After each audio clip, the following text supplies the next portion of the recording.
Everyone, this is Julia here. As you know, we're coming here for another episode of The Impact of Mindset. I'm really excited to be joined by Jake Putan today, who's going to talk to us about creating mass efficiency and effectiveness. So how are you, Jake? Very well. We just spoke about, but I'm 2 days into a 3-day fast, so very relaxed today. Not doing anything. Yes, definitely been picking up those vibes. Maybe I need to do a fast myself.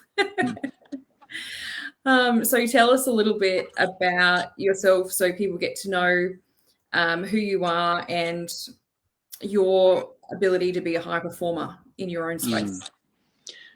My position at the moment, I mean, it's so interesting when you get the question about a bit of a background, because there's been so many different lives or periods of my life that tell its own story. And now I've ended up in Byron Bay after being in Sydney for the last 4 years. And I left late June because I was thinking, the situation wasn't really looking great.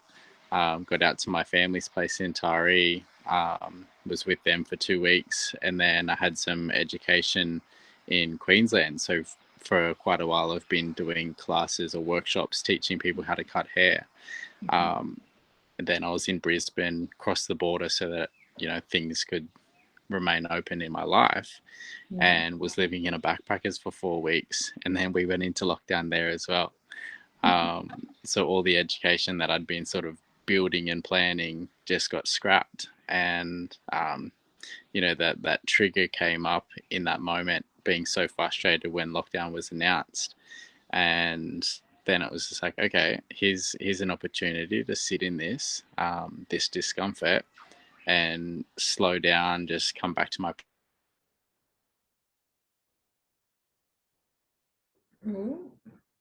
get so frustrated about.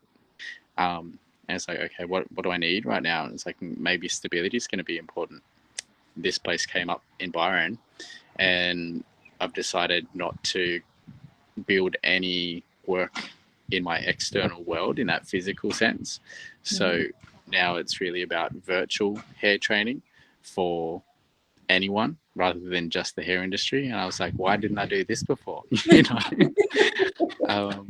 And then also emotional tools as well for people that are just feeling a lot at the moment.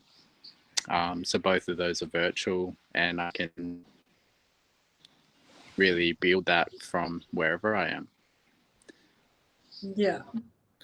And I guess it's that ability to pivot and change when you need to. Totally.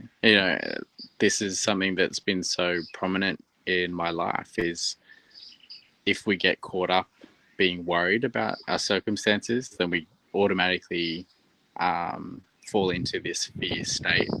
And in that position, we can only see the immediate way out. And so, at the time, lockdown announced in Brisbane, I was like, quick, how do I get out? How do I just take off to North Queensland or something? But then when I sat in it and I was like, okay, just breathe, stretch in the sun, come back to my daily practice and meditate. And after that, I was able to go like, okay, perhaps this is more relevant, so that I'm actually in lockdown and I'm speaking from that place. So I'm actually relatable to people, and sharing those emotional tools while I'm experiencing it myself. So yeah, totally being able to adapt to that situation. Yeah, I love that, because I think sometimes that immediate thing we feel is the right choice, but we're not actually listening to our intuition. And then we realize after we've gone ahead and done it, yeah, that wasn't a great choice for me right now. Yeah. No. And it comes with consequences too when we're just running. Yeah, absolutely. I know even from just traveling, not being in business, people tend to think if they travel, then they are able to escape what's happening in their life, but yet it comes with them. And again, if you come back to what you've got to deal with, I suppose. And I mean, that whole situation is very funny because it's like I got out to Taree, I went to Brisbane. Brisbane went into lockdown. Then as soon as that got out, like opened up, I was like, all right, get to Byron. Got to Byron the day that I got to Byron, we went into lockdown here. And I was just like, okay, surrender. I give up. Yeah, it totally follows you. Yeah, so you tell us a little bit about what was happening, because you mentioned to me previously that you used to do 16-hour days before you got into, I guess, surrendering more and going with the flow. So do you mind telling us a little bit about that? Yeah. So there was a period, and it's so fascinating when you start to understand psychological and emotional situations that cause you to do certain things in your life. And there was a period where I was seeing someone who was becoming distant to me, and so I decided to fill up all my time so that I wasn't thinking about it. So it was an escape, and I was living in Taree on the weekends with my family, and I'd work there for myself, and I'd do 40 haircuts in a day. It was like a 12-hour day, just smashed. Finishing at 10:30 at night.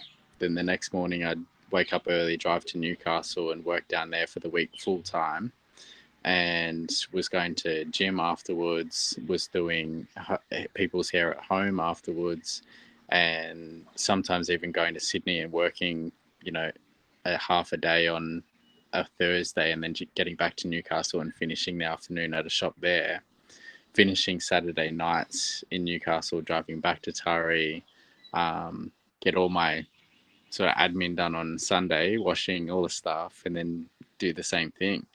And I thought that was a great way to make money, but I was sick all the time. I was not happy. I was just so consumed and trying to fill myself with everything else. Yeah. So, running into that wall so many times just really taught me so much about, like, maybe this isn't the right thing. And, the whole time, I'm getting thoughts about, like, or ideas about things that were really my dreams to pursue, but I wasn't creating time or space for either of it to actually understand what I wanted and what was making me happy. Yeah. And did you feel like at that point in time, like some of the sort of, I guess, default behaviors or thinking was coming back around security as opposed to like happiness? Yeah, totally. And I talk about it now with people where we pursue money because we've put a value on money, but we've actually let go of our personal values in the pursuit of this material thing. And that, not to say there's anything wrong with money, but it needs to support your values and who you are as a person. And yeah, absolutely, just chasing the wrong thing, thinking that was the best and most efficient and effective way of doing things, where I had no time for anyone else or myself.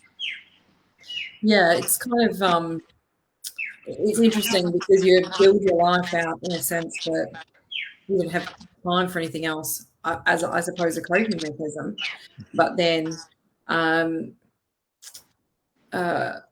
also, I know, like for me personally, I kind of did that immediate thing last year. I went back into teaching, which was my previous job, and then had a very hard lesson that it was not giving me my time I needed in my business. Wasn't being efficient yet at all whatsoever. I couldn't look after my staff as well to move the business forward enough. And then my health got impacted by it too. But it was like, which way, how do you know which way to pick what to do? You think you do the right thing at a particular time. And I think that's one of the hard lessons sometimes in business and in high performance, when you're really trying to strive for something.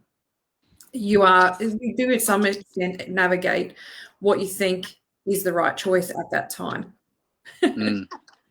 Totally. And I think that's been my lesson, is what we think is most often not the right way at all. It's really about like just this knowing and going with what's working. And that's come through me slowing down and actually doing much less than I ever was. Yeah. So how did you create mass efficiency for yourself? Working out my values to start with, um, the specific things that I thrive off, that's allowed me to practice them in my life so that my life actually supports me as a person. Uh, you know, and this is something down to not compromising my values in the pursuit of money, because you know it's going to sound woo woo, but the universe is going like, oh, okay, like that's how you function, so we'll keep giving you more of that, like keeping you unhappy. But it's like, no, don't entertain it. And come back to yourself and ask yourself, what are your values? Slow down. And I've got to the point where I've noticed in my life that I have, and I'd say I speak on behalf of most people, we have about a 2 to 3 hour window of output and capacity. And once that's burnt, like it's gone. Like anything else that you're doing, like you're not really doing. You're just kind of ticking the box to say like, oh, I've done it, but it's like you put zero effort into it. There was no real intention. It was just about getting it done and getting it off the list. And it's something that I'm dealing with at the moment, is living with 6 people. So there's lots of social stuff happening in the house, and people just coming into my space, and like I'm aware that anytime someone's in my space, it's burning that capacity.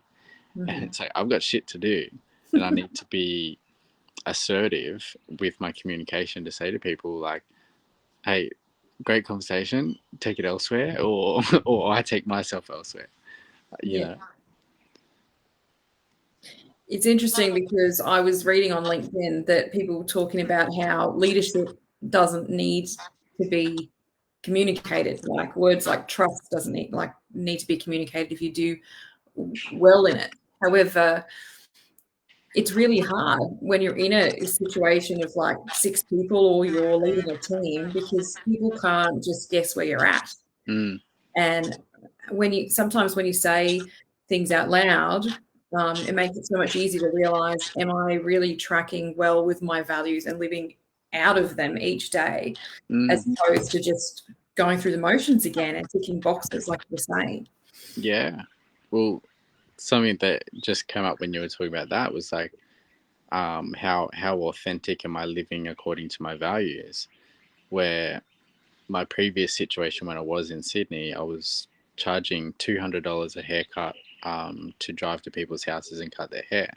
And in my mind at the time, it was like, oh yeah, this is freedom, because I'll do 2 haircuts on a Thursday morning, 3 on a Friday morning, then the rest of the week I've got off.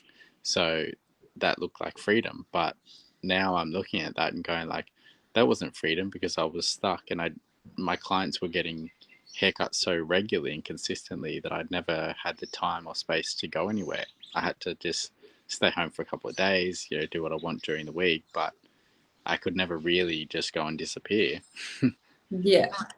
So, trying to build those fundamentals into a scalable opportunity where I actually am creating freedom.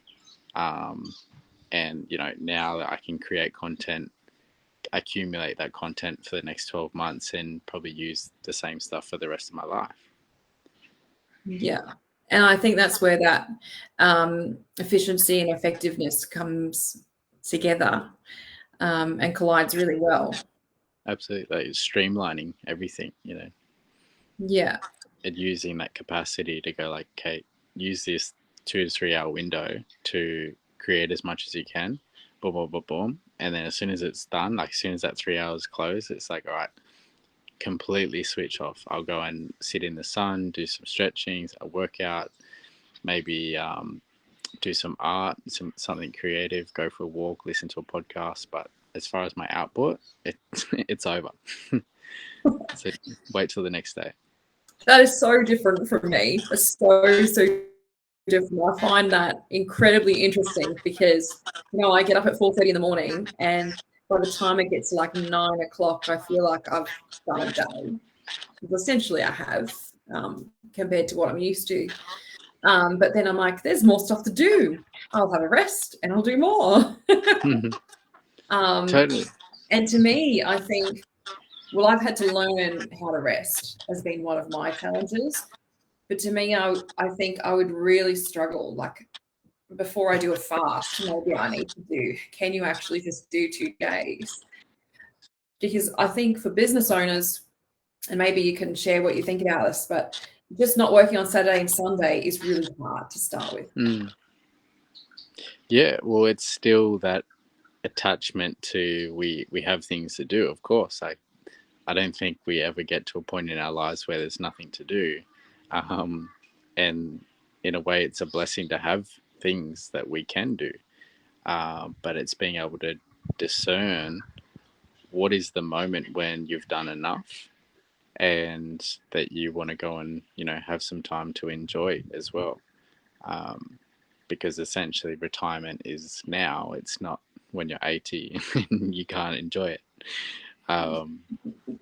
But yeah, as far as the Saturday Sunday thing goes, like I have a lot of conversations with salon owners about not opening on Saturdays, and so many people think that that's their busiest day, so they can't close. And it's like, well, that's your busiest day because you're open.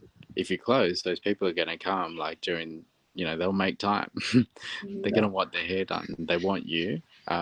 Maybe you do a late night Thursday, Friday instead.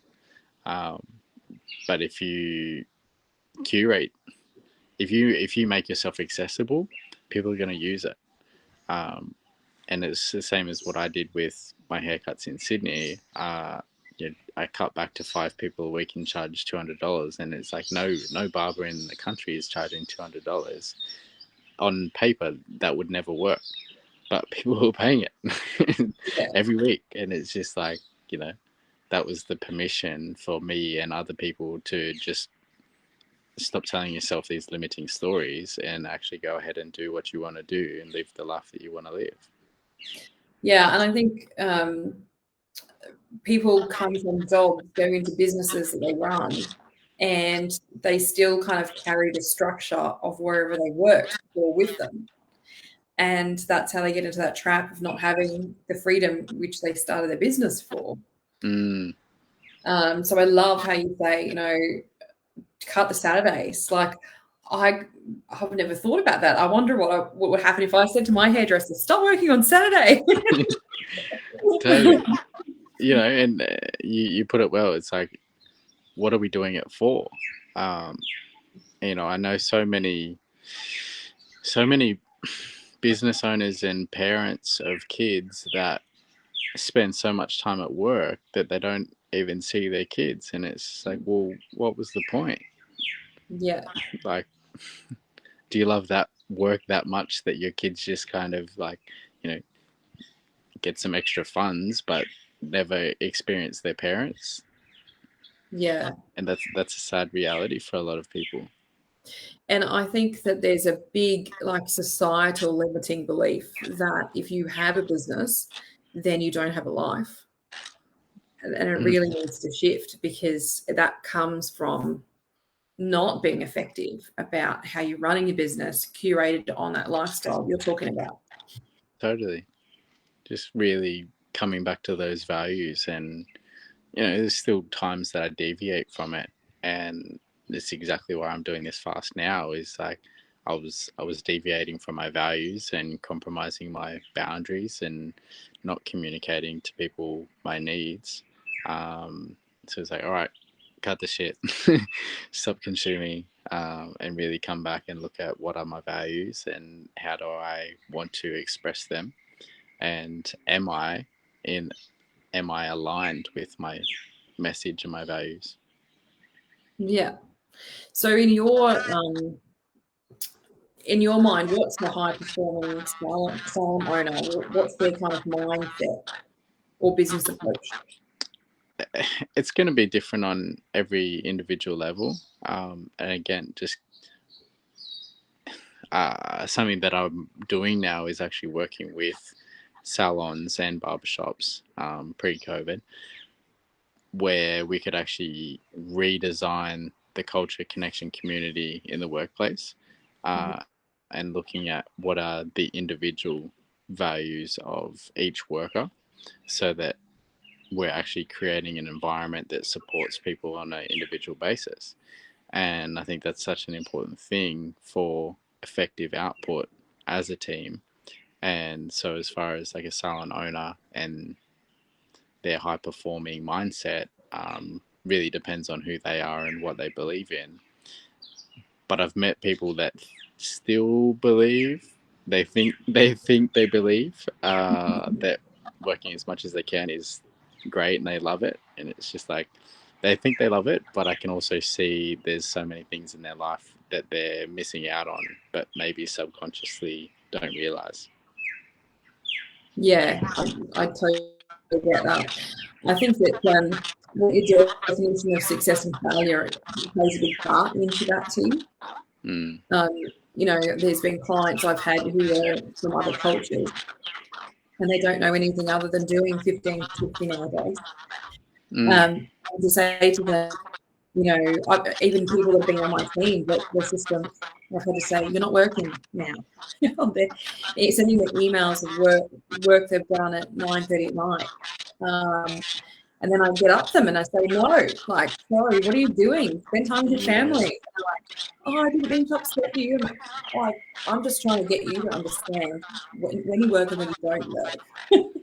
Yeah. Otherwise, there's never going to be a separation, and that's when you'll get hooked. Totally. And if not now, when? And it's something that I've considered for myself.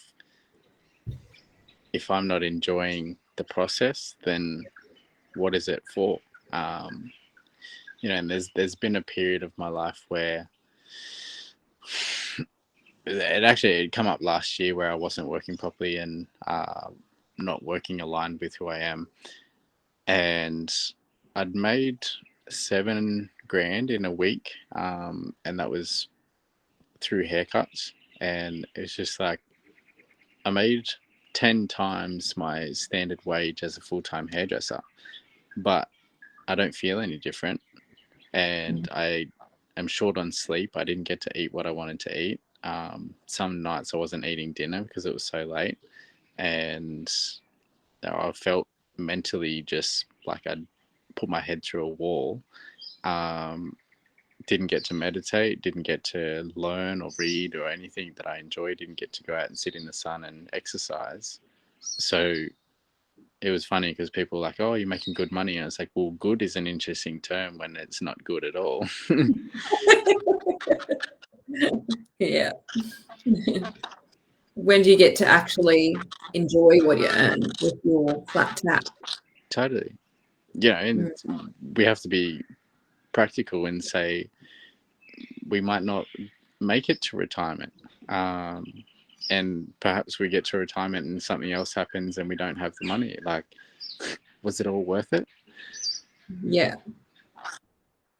Yeah, it's funny because I meet people who will say like, oh, my business is still in a sort of growing phase, so I'm just going to work and do nothing else for the next few years. And I'm like, you don't know what's going to happen in the next few years.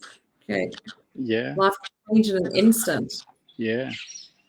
I had this experience last year. I was partnering with someone and we did a collaboration photo shoot for a hair competition. And my whole thing was I hadn't been involved in these competitions because of the way that it creates divide in my idea. And that I really wanted to use the platform to share a message. And it was a controversial thing. We put a woman with short hair into a men's category where they had male models only, because it had to be a men's haircut. The head of the competition called me and said, "Oh, we can't put this in because there's a woman in it." And anyway, I went back to my partner, and they were like, oh, maybe you should just change the image, and you want to share a message, so like get in and speak from that platform.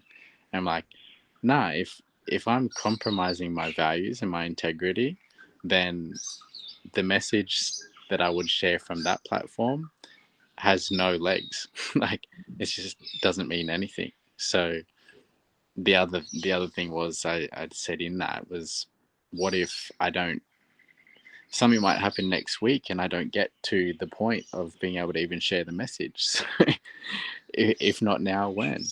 Yeah. Yeah. It's interesting because sometimes people contact you and say, I'd like you to talk about this particular event in your life on your podcast or on your blog or whatever. You think, oh yeah, but I've got this schedule I've got going. And one of my previous podcast guests said that to me, like, share your story about what happened, why you became a coach. And I'm like, nah, I can bench that for a while. Mm. And a week later, there was massive protests about the way women get treated. And I was like, man, I didn't want it. I never wanted what I was doing to be topical at all whatsoever, because I felt like that doesn't really send a message either.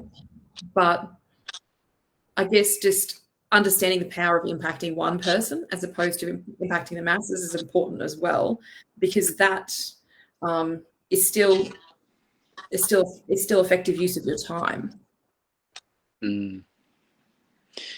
Yeah, and I think when you can get it right on a level where you're really supporting one person, then naturally, like, the rest of it takes care of itself. But if you're consumed with trying to cater to the masses, then like the message is just going to end up so mixed. Yeah. It's a very poignant message right now as well, I guess. So what sort of tools or strategies do you provide people with if they come to you and say, hey Jake, I want to improve my efficiency and my effectiveness? Yeah. What do you sort of suggest to them? It really depends where they're at. Firstly, like, we'd have a phone call and we just talk about their situation, and I can sort of gather a few different points that's like flag about things to work on. And I mean, the last person that I've been working with, we started with a daily practice, going into their limiting beliefs and then creating affirmations to basically dissolve those belief systems. But that's a pretty basic thing to understand. The only things that are stopping us from being efficient are actually the stories we tell ourselves. And here's an example where this guy that I've moved in with, he'd trained to walk or carry a disabled guy on his back to Everest Base Camp. So his level of training is like ridiculous. And he's like, let's do some box jumps. And I was like, yeah, okay. Or like, in my head, 10. And he's like, right, we're going to do 500 each. And I'm like, what?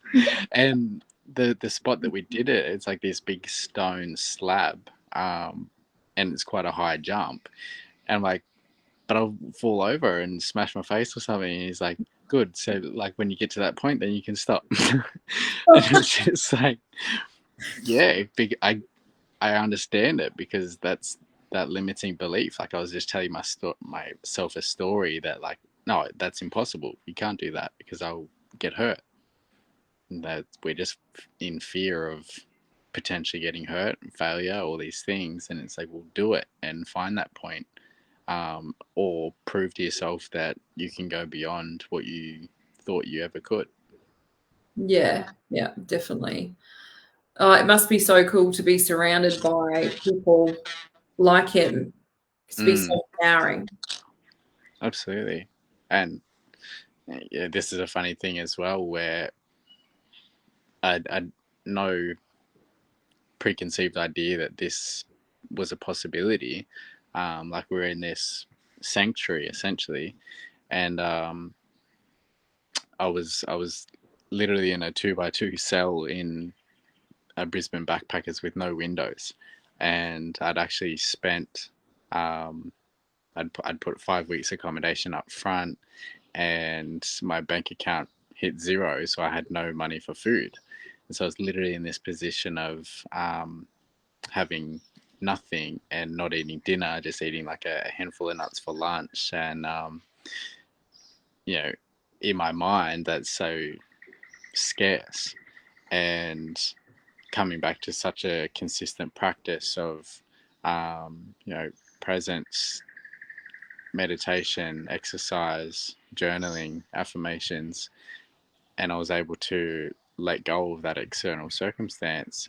And when I could find or feel abundant with nothing, then the universe showed me abundance. Yeah. And so how is that, how are things changed for you? Like your living circumstances have changed. How is the virtual side of your business going now? People, like, I'd say just the universe showed me that was the way to do things, because I started doing this thing organically where I'd just run a Sunday live video for half an hour called Coffee With Me. Mm-hmm. And people would just jump on and we'd be basically sharing a tea or coffee, and I was just sharing, being vulnerable about my situation, but also at the same time offering a perspective on current events that wasn't for or against, but it was just like both of those things are irrelevant. Let's come back to this unifying outlook, and was offering that, and people just started messaging me like, oh, I love what you're doing, send me your bank details and I want to support what you're doing. And I was just receiving donations that I've never received ever in my life. Mm-hmm. Also had to sell some assets and afford my next rent, but that was also part of the process of just understanding that I was attached to those things, and it was just like I can let go of it and I can utilize that, and money is just this currency that we need to understand that it flows when you open the funnel for it to flow. Yeah. And so has I'm trying to think right now. I got off on a tangent. So with your virtual work, with your coffees on Fridays and things like that, are you constantly tapping back into those values yourself again and feeling like it helps renew that efficiency and effectiveness for yourself? Totally. Like I think it was probably 3 weeks ago where I officially put this subscription package together where people can access an Instagram page. So it's a private Instagram page. You go to the link, you subscribe. Right now it's very cheap in my mind. It's $22 for a whole year, and you get access to all these emotional tools and support and snippets from all the past lives that we've been accumulating over the past few weeks, to help just feel not alone in your own journey. But yeah, put that together about 3 weeks ago, and then I was just like bang, bang, bang, like all this content. Just, it was very clear to me what I needed to put out and how to do it.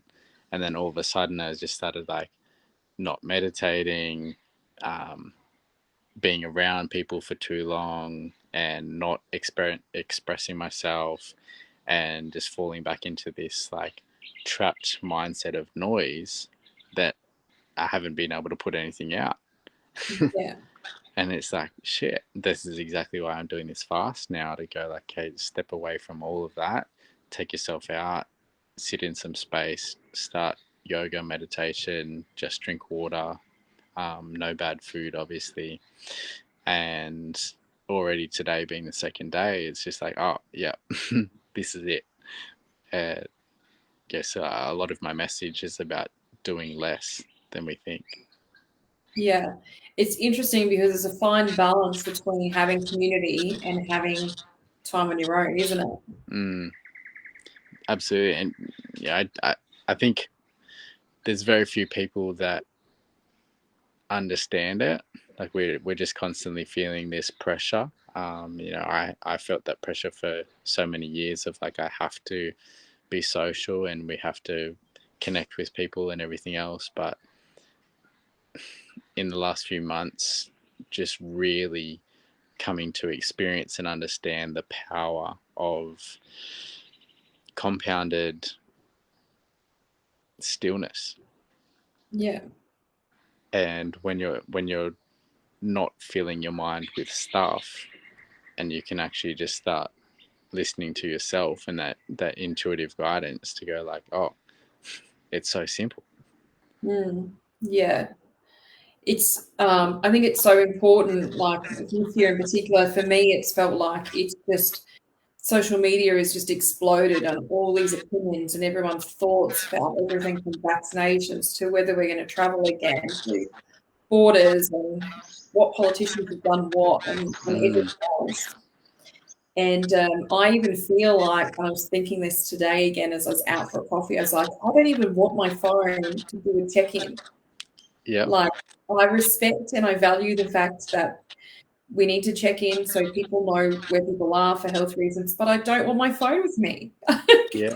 So I'm like, this means that instead of me going for a coffee, I really need to just walk more or go places where I don't need to check in because I'm in open space, and enjoy that more because it feels heavy even though I'm not opening it.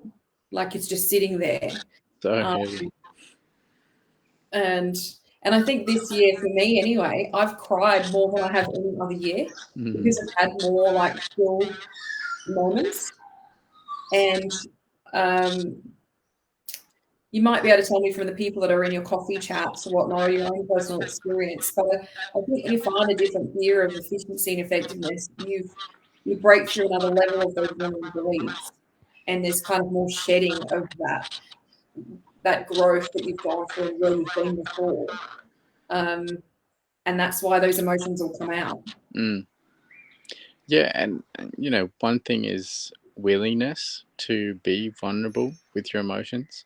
Um, I think if you have the tools to bring yourself back to a centered place, um, and through practice, like I've been to half a dozen retreats that it's this constant practice of essentially telling your story to strangers and crying in front of strangers, and that becomes normal, and it's just like, oh, this is a nice thing.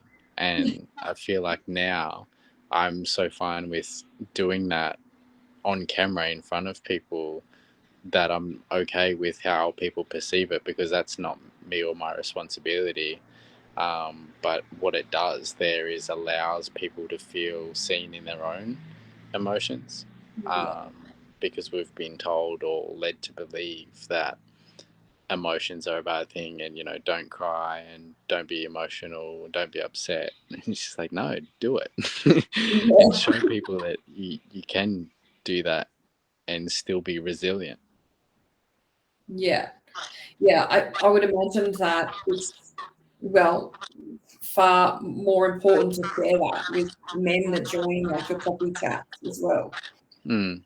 Yeah, especially being a barber for the last 12 years, it was like, the thing that really set me on this journey was 2 years ago at the first retreat that I went to, was just breaking down my own journey and understanding, or creating understanding, perspective and awareness, forgiveness and acceptance of um, good and bad things in relationships. And I was like, wow, like this would be so healing to share with other men. It's like, oh, I've got this position as a barber to talk to people. And when I've started using that much more intentionally, like people are opening up about things that they've never even told their partners or their families or anything. And they're telling their barber, and I was just like, wow, like now this needs to be part of the education that I'm offering to other hairdressers and barbers. There's the responsibility we have as essentially psychologists in a way, to Yeah. just hear people. And offer space to really listen intentionally. But that also comes back down to our own individual responsibility to make sure we create space for ourselves so that we're giving that to other people first. Yeah, definitely. I love so much of what you just said there, because I know how many times I've been to get my hair done and I'm like, blah, this is everything that's going on. And they're like, oh, right, he clearly hasn't told anyone that today. Well, yeah, sorry, you've caught that. Yeah. But But it's someone from a completely different background from you, and it's not judgmental, and it's so good. Like you said, it's just like talking to a psychologist or coach. and I think the beauty of it is that, like, I've been to a psychologist before, and you just get this really textbook answer that's like, oh, you said this, so I need to answer like that. I wasn't allowed to know their real name. You're not allowed to speak to them outside of that room. And it's just like this superficial thing. Whereas when you speak to your barber or hairdresser, it's authentic, and it's just like there's no expectation. And this is just a real person having a human to human contact and connection, interaction. And that's something that we can all really benefit from. Yeah, definitely. I know even when I've had to call like helplines just because I wanted to chat to someone different, you end up getting every sentence repeated back, and you feel like a monkey. And like, I know what's going on in my head. I don't want you to say the same thing back to me. So yeah, I absolutely get that. The other part I loved about what you said too was that we have to actually have space so that we can actually deliver that help and that service to other people. Because I think so many people wonder, why is that person not able to give me the time of day? But then when we actually think about how much space is in their life, do they actually rest? Do they actually take time for themselves? Then it makes all sense. Like, they don't even make time for themselves. It's not possible for them to make time for me, even if I want them to. And here's like the biggest clue to what's going on at the moment is like understanding, like, I don't take information anymore from people who I don't see as being clear, because I've got people sending me videos every day of like, oh, this person said this person said that, but as soon as you see the video, you can already, like, there'll be a caption and someone will be like, what the hell is going on? And like automatically to me, that's just like, oh, this person is just going through their own emotions, so they're actually only just projecting more shit that's not actually helpful to anyone. So I really come back to this place of just recognizing real leaders who are clear, and sharing information back and forth between those people has been so much more productive. And as far as I can see, the people that are in chosen or self-designated positions of leadership aren't projecting evidence to suggest that they are clear at all. Yeah. Because if they were, it'd be a totally different circumstance, and we'd actually be able to move forward with all of this together. Yeah. Because it's part of increasing that awareness about ourselves when we're becoming more effective in what we do and how we want to live our life is understanding the humanity in other people as well, which brings far more social connectedness than like the judgment or how people need to be thinking, what they need to be doing. That's it. And that's exactly it. Like, because people have said, what's going on with the agenda, and it's just like, well, I don't want to believe that another human has an agenda to be malicious or deceit to community. So can we see that they think they're trying their best right now, and from that fear state, they're looking at the most immediate way to get out of this. But as we spoke about, it comes with that consequence that we don't get out of it because it keeps following us. Yeah. until we see that bigger picture. And that comes through just stepping back, slowing down, coming back to our values, listening and creating space. Yeah. So is there a number one thing that you would say if someone finds themselves reacting as opposed to responding or thinking when a situation comes up? Yeah, cat and I'll just speak vulnerably through that, was like that moment that I saw the sign saying that lockdown was in Brisbane, and I was just like, no, I thought I was free, and it was just like so much anger. And I was like, all right, catch that thought, catch that feeling, go and sit, like put my phone and everything away, just sit. Did some stretching, just some like really long stretching in the sun, and just breathe deeply and as long as I could. And there's this quote that I've just come back to that was, every time I experience stress, I breathe deeper. Every time I experience stress, I breathe deeper. And I was like, sat there for half an hour, and it's just like, now I'm excited. It's like, yes, let's go into lockdown and actually be able to speak from this place. What does the universe have in store for me now? Like, what is this experience about? Yeah. And so what do you think is ahead for you? Is ahead? Yeah. That's such a hard thing, because everything's evolving so rapidly, and these ideas with my virtual things, essentially they're the evolution of previous seeds that I've planted, didn't work, planted, didn't work, planted, didn't work, but now it's like it's actually coming into something more tangible, that it's working better. But I don't want to say that that's the thing either. It might be completely different to what actually works. What's ahead for me is just to keep practicing, understanding myself and creating space and doing, and then stopping. Sitting in the sun, breathing, meditating, eating clean, drinking lots of water. Like that's 100% my priority. Everything else comes as an expression of that. Yeah. And are there any sort of final takeaways for people who are wanting to create mass efficiency and effectiveness? Call me. But look, like, if anyone can take anything away, is just do less, create more space, ask yourself what is enough. Yeah. And that's got to be an everyday question. Yeah. I like that. There's got to be a point where you stop. Yeah, it's a really good question. What is enough? Cool. Thank you so much for joining for this chat. It's been really lovely. Your calmness has definitely rubbed off on me. Good. Thank you for that.